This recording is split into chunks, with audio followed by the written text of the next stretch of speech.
The town of Dry Creek had its share of legends, gunfighters, lawmen, and desperados who all came and went with the desert wind. But none were spoken of with more awe or disbelief than Clara Hayes, the woman the locals called Cow Woman. Clara wasn't born of the West, but the West had claimed her. After her father died of fever on the long trail from Missouri, she took over the ranch before she was 20, running cattle across a stretch of land rough enough to break most men. With a pair of Colt revolvers and a heart as unyielding as sun-baked clay, she earned her place among the toughest of cowhands. The saloon men laughed at first, and until she outshot them in contests and outdrank them by sundown. The laughter stopped after that. What made Clara the talk of every campfire wasn't just her skill with a rifle or the way she rode bareback through dust storms. It was her tongue, sharp as her spurs and twice as quick. One evening at McAllister's saloon, after the sheriff told tales of Apache raids near the border, Clara had leaned back in her chair, tipped her hat, and said loud enough for every man to hear, "Ain't an Apache alive strong enough to take me down, in fight or heart." The words drew gasps, then laughter. "You best watch that talk, Miss Hayes," said old McAllister, polishing a whiskey glass. "Those warriors ain't no ordinary men." Clara just grinned. "Neither am I an ordinary woman." From that day forward, her boast spread faster than prairie fire. Cowboys repeated it in chuck wagons. Travelers carried it down the Santa Fe Trail. "No Apache is strong enough for me." They said she declared, and she never denied it. But pride is a tricky companion in the West. It rides with you, warms your spine in the cold dawn, makes you believe you can tame anything that crosses your path. Yet pride also blinds, and in Dry Creek, folks whispered that Clara's pride would lead her straight into trouble. Clara's ranch sat at the edge of the Llano Estacado, where the plains stretched out like an ocean of dust and sage. Every morning she'd rise before the sun, her boots crunching frost as she saddled her mare. Dusty. The wind there spoke in a language of ghosts. Long, low moans that carried stories of lost riders and ancient tribes. She claimed not to believe in such talk, but sometimes when she rode alone at dusk, even she felt the weight of unseen eyes watching from the mesas. The Apaches were a presence she could not ignore. Their smoke signals rose in the distance some evenings, black lines against a blood-red sky. Ranchers lost cattle to raids. Wagons vanished along Dry Creek beds. Yet Clara never showed fear. To her, the Apache were men. Fierce, yes, but flesh and blood all the same. She saw them as rivals in a wild land, not monsters to be whispered about. Still, pride whispered louder than caution. When the sheriff suggested she hire more hands for protection, she'd laughed in his face. "I don't need protection," she said. "The land listens to those who respect it. And I reckon it listens to me." But even as she said it, part of her wondered if she truly understood the land she claimed to command. There were stories she'd overheard in town, stories of warriors who could move like smoke, vanish into canyons, and strike without warning. Stories of a warrior named Taza, who bore the scars of battles older than any white man's ranch. Clara didn't believe in stories. She believed in grit, gunpowder, and the steady rhythm of hooves under a blazing sun. Yet something in her stirred when she heard that name. It wasn't fear. More like curiosity, the kind that burns slow and deep. For now, her world was still hers. The ranch, the open sky, the challenge of proving herself every single day. The men in Dry Creek might doubt her, but they couldn't deny her. She was Cow Woman, the legend of her own making. But legends, like the West itself, have a way of testing the souls that create them. And before long, Clara Hayes would learn that there was someone strong enough to match her. A man who rode not for pride or glory, but for something far older and wilder than either. And when their paths crossed, everything she thought she knew about strength would be turned to dust beneath the desert sun. The morning it began was quiet, too quiet for the high plains. Even the wind seemed to hold its breath. Clara Hayes had been mending a section of fence when she saw the dust rising, a long brown smudge on the horizon, moving fast and low. Her horses.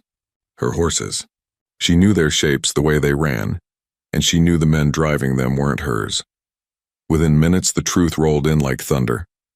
A band of Apaches had struck the neighboring Bar El Ranch before dawn, stealing stock, leaving tracks that cut straight across the open desert toward the Mesa country. The sheriff and his men were half a day's ride behind. Most townsfolk locked their doors, muttering prayers. Clara didn't lock anything. She saddled Dusty and checked her rifle. "Miss Hayes, you best wait for the posse," Sheriff Cole said when she rode into town, dust swirling around her boots. He was a kind man, too soft-eyed for the territory. "Those Apaches don't take kindly to pursuit," Clara spat in the dirt. "Then they shouldn't be taking my horses." Cole sighed, knowing it was useless. "You're one woman, Clara." She swung up into her saddle, eyes flashing. "One's enough." And with that she turned her mare toward the desert, leaving the town and its timid souls behind. The land stretched out before her, endless and shimmering in a canvas of sand, stone, and sky. The sun climbed high, beating down like a hammer. Clara followed the tracks easily at first. Clear hoofprints in the soft soil, the occasional broken branch, a glint of something. A dropped horseshoe, maybe. But as the day burned on, the trail grew harder to read. The desert had a way of swallowing signs, burying stories beneath shifting dust. She rode on. Hours passed. Her canteen grew lighter, her lips drier. The world blurred between heat and silence. But she didn't turn back. To her, retreat had never been an option. As dusk fell, the light changed, the sky bleeding red across the horizon, the mesas rising like sleeping giants. Smoke curled faintly in the distance. Not the gray of campfire cooking, but black, the color of war. Clara slowed Dusty and studied the ground. Fresh tracks, at least 6 horses, maybe more. She dismounted, crouching low, fingertips brushing the earth. The prints were deep, meaning the riders were moving fast, heavy with supplies or stolen goods. She smiled grimly. Still ahead of me. Then she saw it, carved into a flat rock near the trail. A spiral symbol surrounded by arrows pointing in 4 directions. She'd seen such marks before on the hides of traders. It was Apache, a warning, though she couldn't read its meaning. She straightened, brushing the dust from her hands. "Warning taken," she muttered, "but I'm still coming." Night descended quickly. The desert came alive with sounds, coyotes howling, crickets buzzing, the faint whisper of wind through cactus needles. Clara made camp in a dry arroyo, lighting only a small fire. She cooked beans from her saddlebag and watched the stars bloom overhead, 1,000 cold eyes staring down. Despite her defiance, something about the night felt different. The silence wasn't empty. It was watching her. She felt it in her bones, a presence close but unseen. Maybe it was her imagination. Maybe it was the desert's way of reminding her that pride has a price. She tightened her grip on the rifle and leaned back against her saddle. "You want me? Come get me," she whispered into the darkness. A coyote yipped in the distance, then went silent. She dreamed that night, though it didn't feel like a dream. She saw the outline of a man standing in firelight, his face painted in ash, his eyes like polished obsidian. He said nothing. He simply looked at her, not with hate but with understanding, like he'd known she was coming all along. When she woke before dawn, the fire was cold, and her heart was beating faster than any horse she'd ever ridden. By sunrise, she was back in the saddle. The smoke she'd seen the day before had faded, but the trail led her deeper into the Badlands, a maze of stone ridges and canyons. It was there, in that labyrinth of red rock and silence, that the first whisper of doubt touched her. For the first time in her life, Clara Hayes wondered if the land itself was leading her, or luring her, somewhere she didn't yet understand. But she kicked her heels, raised her chin, and rode on. Because the cow woman of Dry Creek had made her boast before God and man alike. "No Apache is strong enough for me," and she'd be damned if she let the desert prove her wrong. The desert had a rhythm of its own, a slow, patient heartbeat that Clara could almost feel through the rains. By the 3rd day, the land began to change. The open plains gave way to sandstone ridges, cracked and towering like the walls of an ancient fortress. The sun blazed above, merciless, while the air shimmered with heat so thick it bent the horizon into a mirage. Clara pressed on. She was following a faint trail now, so faint that any less stubborn soul would have called it quits. But Clara had the eyes of a hawk and the will of a mountain. Every disturbed pebble, every blade of bent grass told her something. She saw the prints of bare feet beside the horse's tracks, light, silent, deliberate. Apache warriors, she thought, moving like ghosts. She had been riding since dawn when she dismounted to rest her horse and inspect the ground again. Kneeling, she brushed away the sand with her gloved hand. There were 2 sets of hoof prints this time, hers and theirs, and woven between them unmistakable, a single human footprint, fresh and sharp-edged. Her chest tightened. Someone was following her now. She rose slowly, scanning the cliffs that rose on either side. The mesas loomed like red sentinels, silent and watchful. A hawk wheeled high above, its cry slicing through the still air. She unshouldered her rifle, eyes narrow, senses taut. Nothing moved except the wind. Coward, she muttered, half to the unseen watcher, half to the fear creeping in around her ribs. Come out and face me if you're man enough. Only the echo of her voice answered, rolling away through the canyons. Clara remounted and rode on, slower this time, her eyes darting from shadow to shadow. The canyon walls closed tighter, the light dimming to an orange haze. She could hear the faint trickle of water somewhere, rare and precious in this country, and turned her mare toward it. What she found wasn't a stream, but a shallow pool fed by a trickle from the rocks above. She dismounted, letting Dusty drink. Crouching, she cupped her hands and brought the cool water to her lips, feeling it chase the dryness from her throat. It was then she noticed it, a mark on the stone beside the pool, carved deep and deliberate. It was the same spiral she had seen the day before, but this time it was surrounded by handprints, blackened with soot or ash. A warning, a message, a claim. Her heartbeat quickened. "So this is your land," she whispered. "Well, it's my trail." Something shifted behind her. She spun, rifle ready, but saw nothing. Only her horse, ears twitching, tail flicking nervously. The air had changed, heavier somehow, charged. The wind carried a faint scent of smoke and sage. She turned again, scanning the ridges. For a moment she caught a flicker of movement and a shadow. A figure maybe against the rock, then it was gone. Clara's mouth went dry again, but not from thirst this time. She tightened her grip on the rifle and began backing toward Dusty. She didn't like running. Never had, but she wasn't fool enough to stand still when the air itself whispered danger. The ride that followed was a blur of motion and dust. The canyon twisted and forked, and she rode hard, trusting her instincts more than her eyes. Behind her, she thought she heard hoofbeats echoing. Steady, deliberate, always a few heartbeats behind. The watcher was still there, following. Hurting her, maybe. By the time the sun dipped low, Clara emerged from the canyon into an open stretch of desert again. The sky was burning orange, and her shadow stretched long across the ground. She stopped and turned in the saddle, scanning the ridge she had just left. And there he was, far away, standing on the crest of the canyon, motionless as stone, a man. Tall dark hair lifted by the wind, a spear in his hand catching the dying light.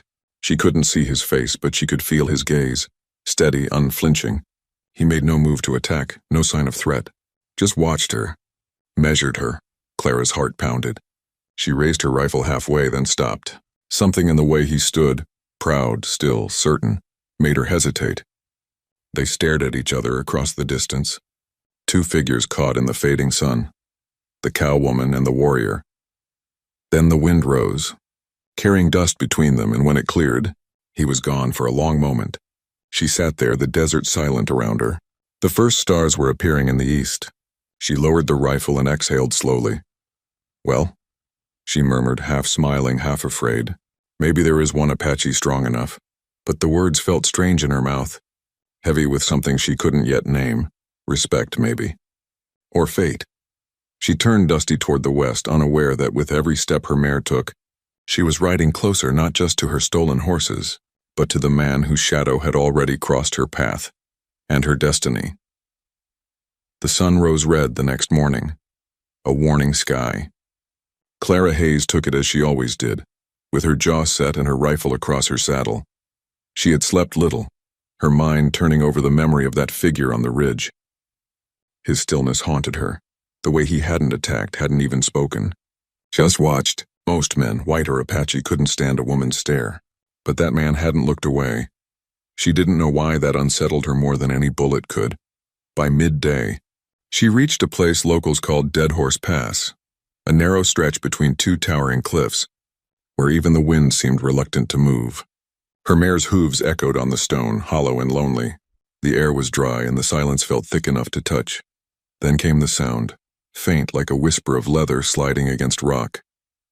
Clara froze. Her hand drifted to the rifle. She turned Dusty in a slow circle, scanning the ridges. Nothing but sun and shadow. She waited, heart beating in her throat. Then, a movement. A flash of color against the cliff. She swung the rifle up and too late. A rope whipped through the air and caught her arm, yanking her clean out of the saddle. She hit the ground hard, breath tearing from her chest. The rifle skittered away, clattering against the rocks. Before she could reach for her revolver, a figure dropped from above. The same man from the ridge. He landed like a shadow, silent and sure. His hand was at her throat before she could blink, but he didn't press. He just held her there, pinned, his eyes steady and unreadable. Clara stared back, furious but unafraid. You planning to kill me or just keep me staring at those pretty eyes of yours? She spat. The man's gaze flickered. Not with anger, but something like amusement. Then in a voice low and rough as gravel, he said, You should not be here. His English was careful, accented but clear. I go where I please, she snapped, and I aim to take back what's mine. He tilted his head slightly, studying her. Your horses? She hesitated, surprised he knew. Well, that's right. They are not yours, he said quietly. They are free. You take from the land. We take back what was taken. Clara's jaw tightened. You call stealing taking back? That's a mighty fine twist of words, he didn't reply. Instead, he reached behind her and drew a knife. Long carved bone handle, blade gleaming in the sun. Clara stilled, eyes on his hand. But instead of cutting her, he sliced through the rope binding her arm. You are brave, he said, but foolish. She sat up slowly, rubbing her wrist. I've been called worse. He watched her stand, cautious but curious. There was something in his expression, not mockery, not threat. Maybe respect. His eyes were dark and steady, reflecting the light like obsidian. The scar on his cheek, a single pale mark that ran from temple to jaw, caught the sunlight. Who are you? She asked. He hesitated, then said, Taza. The name rang in her ears. She'd heard it whispered back in Dry Creek. The Apache warrior who rode like a ghost, who'd once led a raid so swift the soldiers never even fired a shot. Taza, she repeated slowly. So it's you they talk about. And you, he said, are the woman who says no Apache is strong enough. Clara blinked. So he had heard. He stepped closer, his expression unreadable. You speak with pride. Pride makes a person blind, she squared her shoulders. And what do you know about that? I have seen many like you, he said quietly. Strong, angry, fighting the wind because they do not understand it. He looked past her toward the horizon. You ride into a storm that is not yours. Clara's pulse thudded in her ears. Then maybe it's time someone changed that storm. For the first time he smiled. Faintly, a ghost of a grin that didn't quite reach his eyes. Then, in one fluid motion, he turned, mounted his horse, a black stallion, scarred but magnificent, and said, Go home, cow woman, before the desert decides you belong to it. With that, he rode off into the red haze, vanishing between the rocks as quickly as he had appeared. Clara stood alone in the canyon, dust swirling around her boots, her pride and pulse both stinging. She'd been caught, disarmed, spared, and for reasons she couldn't explain. That mercy burned hotter than humiliation. As the sun dropped low, she picked up her rifle, slung it across her shoulder, and whispered to the empty air, You may be strong, Taza, but you ain't seen the last of me. Then she mounted Dusty and rode west, the fire of her challenge blazing brighter than ever, unaware that somewhere in the distance, Taza was watching her again, his own path shifting in ways he didn't yet understand. The desert night came sudden and sharp, the kind that strips the warmth straight from a body and leaves the bones aching. Clara Hayes had built a small fire beneath an overhang of red rock, the flames flickering against her face like restless ghosts. Dusty grazed nearby, head low, ears twitching at every distant sound. Clara stared into the fire, her mind looping back over the day, the ambush, the ropes, the man named Taza. He could have killed her. She knew that plain as day. He'd had her down, unarmed, at his mercy. But instead he'd freed her, left her with her pride, or what was left of it, and words that still stung like cactus spines. Pride makes a person blind. She poked at the fire with a stick, muttering to herself. Blind, am I? We'll see who's blind next time. The stars wheeled slowly overhead, cold and bright. Somewhere in the distance a coyote howled, its cry rising and falling like a sorrowful song. Then from the darkness beyond the firelight another sound, softer, closer. The crunch of footsteps on gravel. Clara stiffened. Her hand went to her rifle and she swung it toward the sound. "That's far enough," she warned. "You step 1 inch closer and I'll turn you into a shadow," a voice answered, calm, steady, familiar. "You would waste your bullet on a ghost?" Taza stepped into the light, slow and unhurried, as if the desert itself had shaped him from the shadows. Clara lowered her gun, but only slightly. "You got a bad habit of sneaking up on people." He looked at her fire, then at her face. "You make too much light," he said quietly. "There are eyes out here that see fire as a challenge." "Maybe I like a challenge," she said, still watching him. He gave a small nod, then crouched near the fire, close enough to feel its heat, far enough to give her space. For a moment neither spoke. The flames cracked between them, throwing strange shapes on the stone. Finally, Clara asked, "You followed me?" He shrugged. "You followed me first." She couldn't argue that. He glanced toward her horse, then back at her. "You should not travel alone. This land is not kind to the proud." "I've managed fine," she said. "Ain't dead yet." "Not yet," he echoed, his tone unreadable. "But you will be if you keep chasing ghosts." The fire popped, sending sparks into the night. Clara leaned forward, her eyes sharp. "You calling my horses ghosts?" He met her stare without flinching. "They are part of the land. You think you own what cannot be owned." She opened her mouth to snap back but stopped. There was no arrogance in his voice and only conviction, the kind that came from something deeper than law or claim. "You talk like the desert's alive," she said after a moment. Taza looked toward the horizon, where the last line of twilight was fading. "It is, you can feel it, can you not? The wind that remembers, the stones that tell stories. You listen long enough, they will speak." Clara smiled faintly, shaking her head. "I reckon I've spent too much time talking to cattle to hear rocks whispering." That made him laugh, a short, genuine sound that startled her. His smile was brief, but it softened him, took a decade off the hard lines of his face. "You are not like the others," he said. "I'll take that as a compliment," she replied. He nodded. "It is." For a while they just sat there sharing the silence, two people from worlds that were supposed to hate each other, drawn together by the same restless land. Clara poured a little coffee from her tin and offered him some. He accepted it with a small nod, taking a cautious sip. "What do you fight for, Taza?" she asked finally. "Land, revenge?" He stared into the flames. "I fight for memory," he said. "For the right to still be who we are when the world wants to forget us." His words hung in the air like smoke. Clara had no smart remark for that. She thought of her own ranch, her father's brand burned into the wood gate, the years she'd spent holding onto it against drought and debt. Maybe she understood him more than she wanted to admit. The fire burned low, the edges of the night creeping in. Taza rose to leave. "Where are you going?" she asked. "Patrolling," he said. "You are still in Apache land." "You will be safe tonight," she smirked. "You planning to guard me?" He looked at her, eyes catching the faint glow of the embers. "No," he said softly. "I am guarding the land. You are part of it now." And then, before she could answer, he melted into the dark as quietly as he'd arrived. Clara watched the shadows where he'd vanished, her rifle resting across her knees. The desert was silent again, but it felt different now, less empty, more alive. She smiled to herself, whispering into the night, "Maybe the land does talk, Taza. Maybe tonight it spoke your name." Dawn came painted in red and gold, spilling light over the mesas like molten glass. Clara Hayes woke to silence, too much silence. No birds, no wind, not even the low creak of the desert settling. It was the kind of quiet that presses against your ears until you realize it isn't peace, it's warning. She reached for her rifle before she even sat up. The ashes of last night's fire were cold, though it hadn't been long since she'd banked them.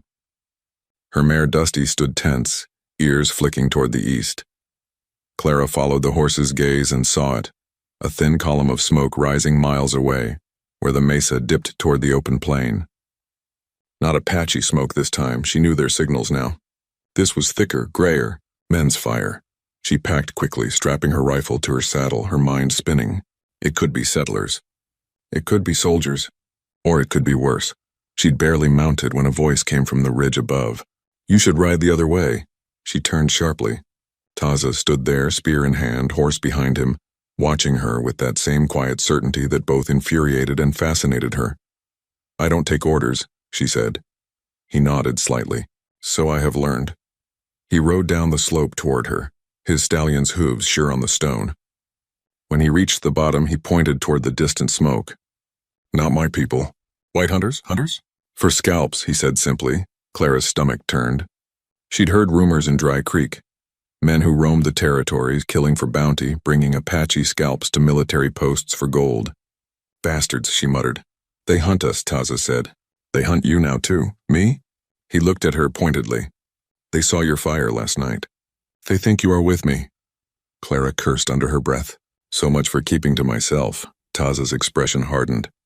"You will ride with me," she blinked. "Excuse me?" "It is not a request," he said, his voice calm but firm. "They are many. You know how to shoot. Together we might live." Clara studied him for a long moment. Every instinct told her not to follow any man's lead, but this wasn't just pride now. This was survival. She finally nodded. "Fine, but I ride beside you, not behind." A faint smile tugged at the corner of his mouth. "Then keep up." They rode fast through the canyons, following trails only Taza seemed to know. The desert stretched endless around them, its silence broken only by the distant thunder of hooves growing louder. By noon, the hunters were close enough that Clara could hear their shouts echoing off the stone. She glanced back and saw them, 5 men dust-caked and hard-eyed, rifles slung across their saddles. The kind of men who killed for money, not justice. Taza led her into a narrow ravine.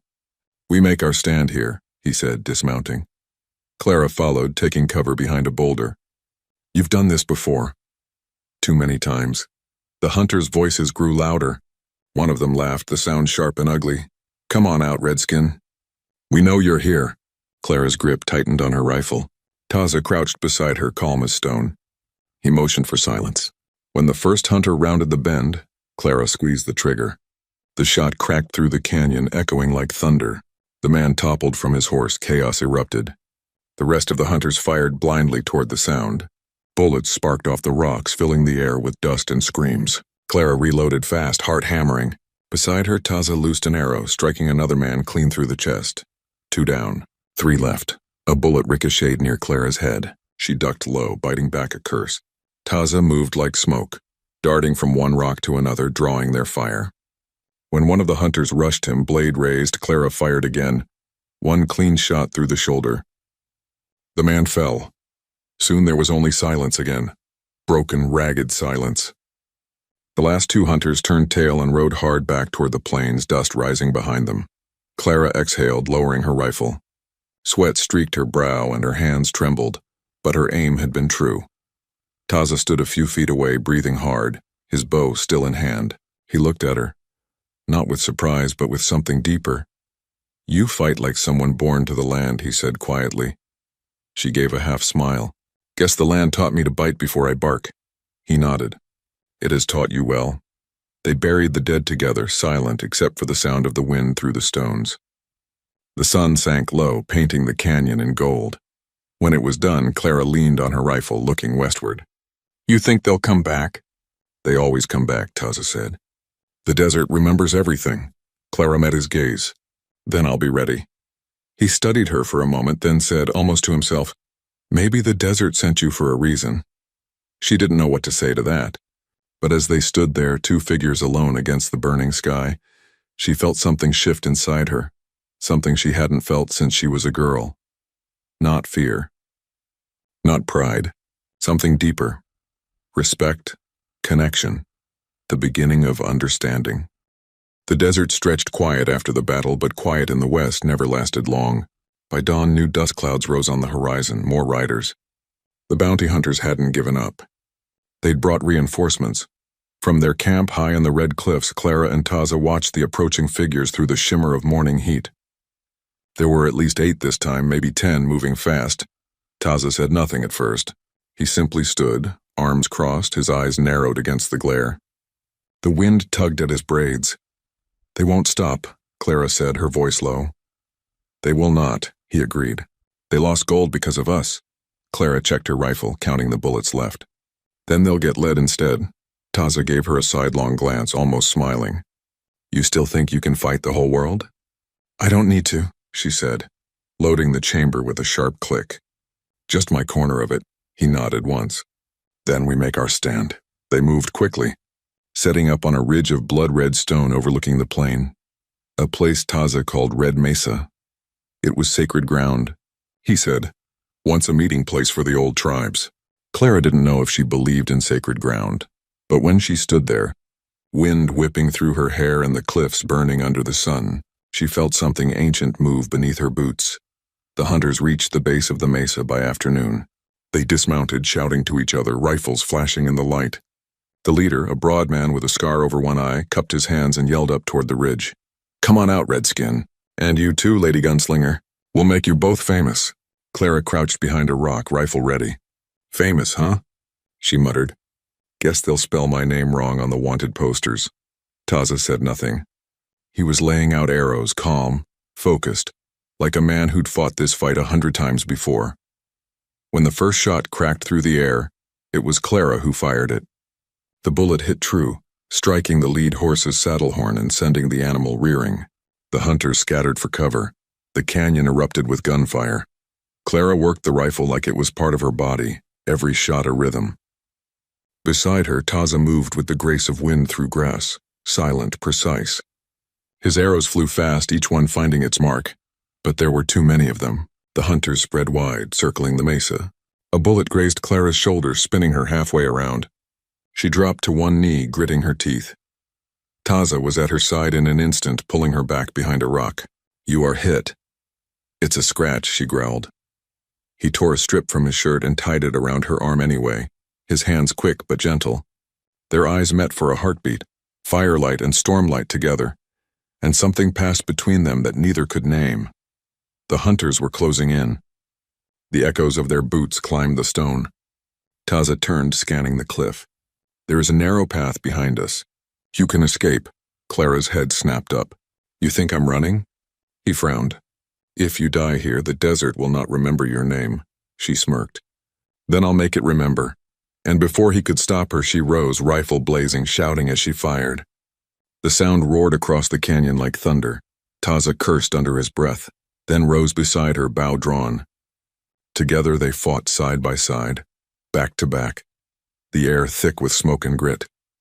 When the leader of the bounty hunters finally charged, swinging his rifle like a club, it was Taza who met him. The two men crashed together in a blur of motion, Taza ducking low, disarming him, the rifle clattering against the rocks. In one clean movement, Taza struck him across the jaw, sending him sprawling. Clara, bleeding and breathless, raised her rifle one last time. Tell your kind, she said coldly, that the desert don't take kindly to thieves. She fired. The bullet struck the ground inches from the man's head, kicking up a spray of dust. He scrambled to his feet and fled, his men following like startled crows. The echo of hooves faded into the distance, leaving only wind and the smell of gunpowder. Clara slumped against the rock, panting. The sun was setting, the mesa glowing red like a forge. Taza knelt beside her, wiping the blood from her arm. You are brave, he said softly. Too brave, she laughed weakly. Never met a man who thought that was a problem. He smiled faintly, shaking his head. You fight like someone who has nothing to lose. Clara's eyes met his. Maybe I just finally found something worth fighting for. For a long moment, neither spoke. The world around them seemed to hold still. The desert, the dying light, the endless silence of victory and loss. Above them, the first stars appeared. Taza stood, offering her his hand. Come, he said. The night is kind to those who have earned it. She took his hand and rose, the fire of battle cooling into something deeper. Respect, yes, but also trust. Maybe even something more. As they walked together down the far side of the mesa, Clara glanced back once at the ridge they'd defended. The red rock shimmered in the fading sun as if remembering them already. The first light of morning broke over the desert like a promise. Slow, golden, tender. The air was cool and clean, the kind of dawn that carried the scent of mesquite and the whisper of second chances. Clara Hayes sat on a rise overlooking the plain, her arms still bandaged, her hat resting beside her in the red sand.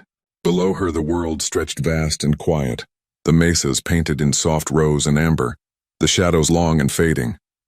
Dusty grazed nearby, tail swishing lazily. She felt the ache of the fight in her muscles, but also something new in her chest, a calm she hadn't known in years. The kind of peace that doesn't come from winning, but from understanding what the fight was for. Behind her, footsteps approached, soft and measured. Taza stopped a few paces away. "You should rest." Clara smiled faintly without turning. "I was never good at resting." He came to stand beside her, arms folded, looking out over the land. "You see it differently now," he said quietly. She nodded. "I do." The desert no longer looked empty to her. It was alive, breathing, ancient, watching. Every color, every wind gust, every sound of a hawk overhead felt like part of one great heartbeat. She finally understood what Taza had meant when he said the land remembers. "It's funny," she said, glancing sideways at him. "I came here to take back what was mine. Turns out I didn't lose horses. I lost sight." Taza's lips curved in a faint smile. "You have found it again." "Maybe," she said softly. "Or maybe it found me." For a long time they just stood there, the rising sun washing over them. The desert stretched endlessly before them, golden and alive. Then Taza turned to her, his expression serious. "The men who came yesterday, they will return. Not today, not tomorrow, but they will not stop. There is more coming." "I know," she said. "That's the West. Trouble always rides again." He studied her face. "You could go back to your town, to your people." Clara looked away toward the distant hills where Dry Creek lay somewhere beyond the horizon. The thought of it, the dusty saloon, the gossip, the narrow world that once defined her, felt small now. She had outgrown it without meaning to. "I reckon I'm not theirs anymore," she said quietly. "Maybe I never was." Taza nodded slowly, understanding. "The desert changes everyone who listens to it." She smiled at that. "So what does it say now?" He looked toward the rising sun. "It says a new day begins, and we must decide who we are in it." The wind picked up, carrying the scent of sage and the faint call of an eagle somewhere far above. Clara closed her eyes, breathing it in. For the first time, she didn't feel like she was fighting the land. She felt like she was part of it. After a while, she turned to him and said, half teasing, "So tell me, Taza, am I still that foolish, pride-blind woman who said no Apache strong enough for her?" He regarded her for a long moment, then said with quiet certainty, "You were right." Her brow furrowed.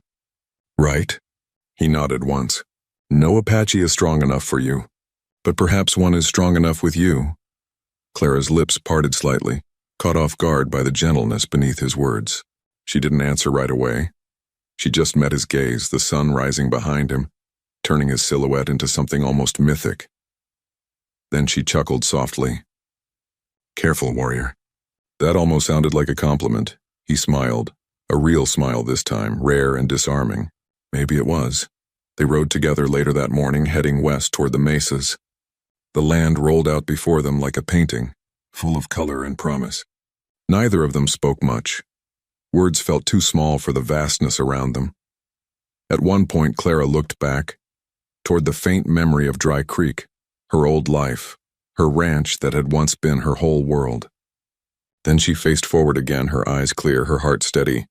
"Where to now?" she asked. Taza's voice was quiet but sure. "Where the wind takes us," and she smiled. "Then let's ride." The two figures moved off across the horizon, the cowwoman and the Apache warrior, their shadows long in the morning light, riding side by side into a land that had tested them, changed them, and, in its own way, claimed them both. Behind them, the desert was silent once more, but not empty. It carried their story in its breath. A story of pride and courage, of battle and understanding, of two spirits who found strength not in conquering each other, but in standing together beneath the same endless sky. And as the sun rose high over Red Mesa, the land seemed to whisper their names, Clara and Taza, the ones the desert remembered.